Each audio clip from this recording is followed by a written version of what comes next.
Hey guys, so this is a question that I get asked all the time.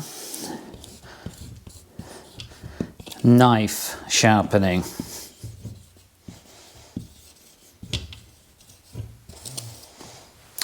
And I bet you're wondering why I'm stood in front of a whiteboard with no knives.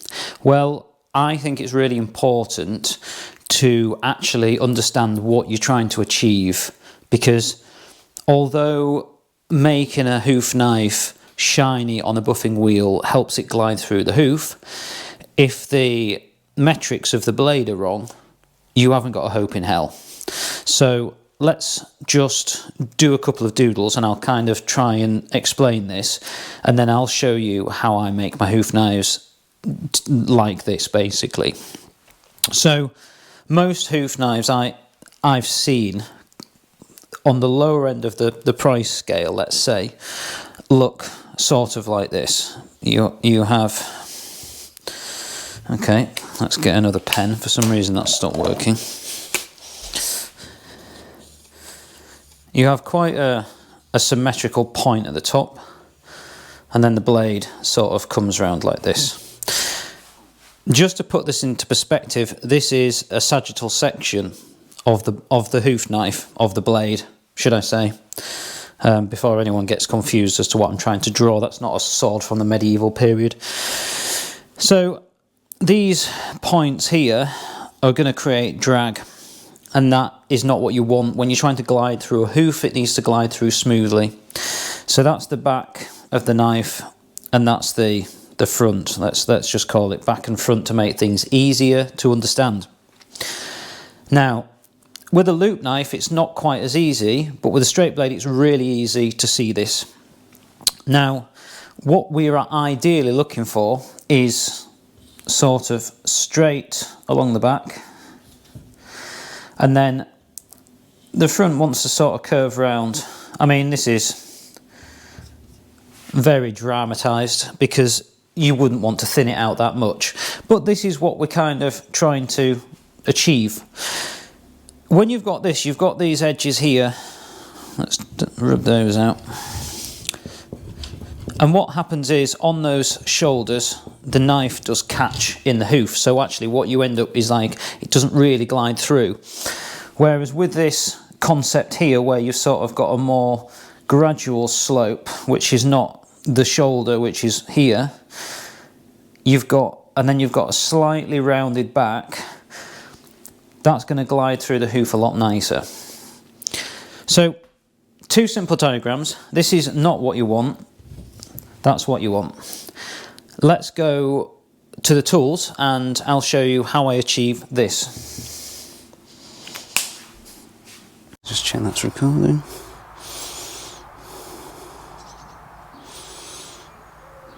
It is recording. Cool. Right.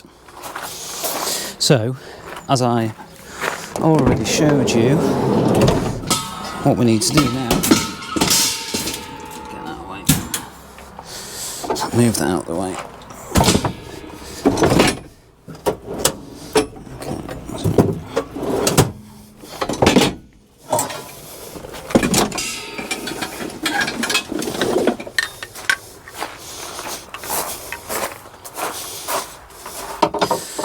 Okay, so I don't really need to sharpen these, but for the sake of argument, I don't know whether you can see, but let me get a nail and point this out,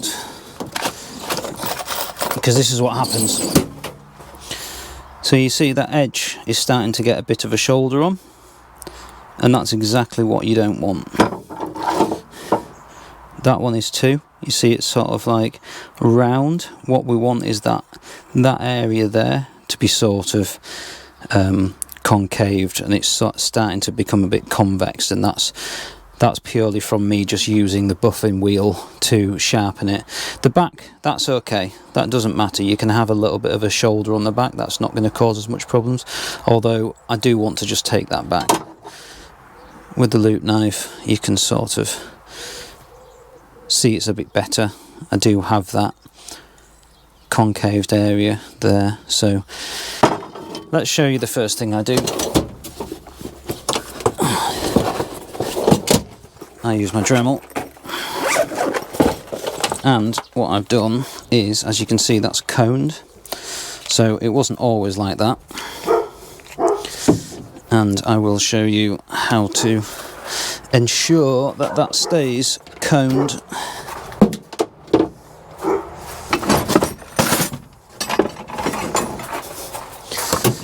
Ignore the rudimentary way of using my grinder. I need to sort that switch out.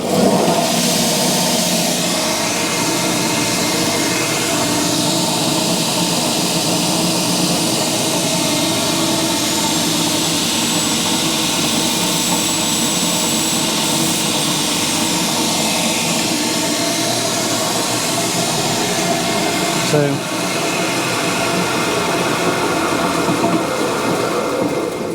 this actually started off as a cylinder, and I've made it a cone, and then all we do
and there we are, all we've done. I haven't touched the outsides. I don't think that's necessary today, because we have trimmed that inside, and you'll see now we take it to the buffing wheel.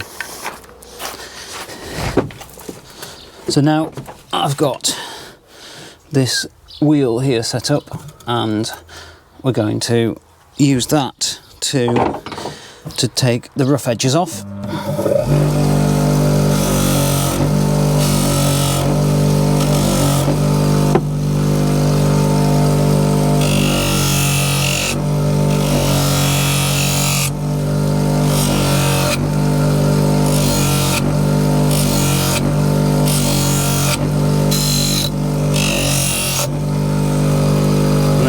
See, that's nice and smooth.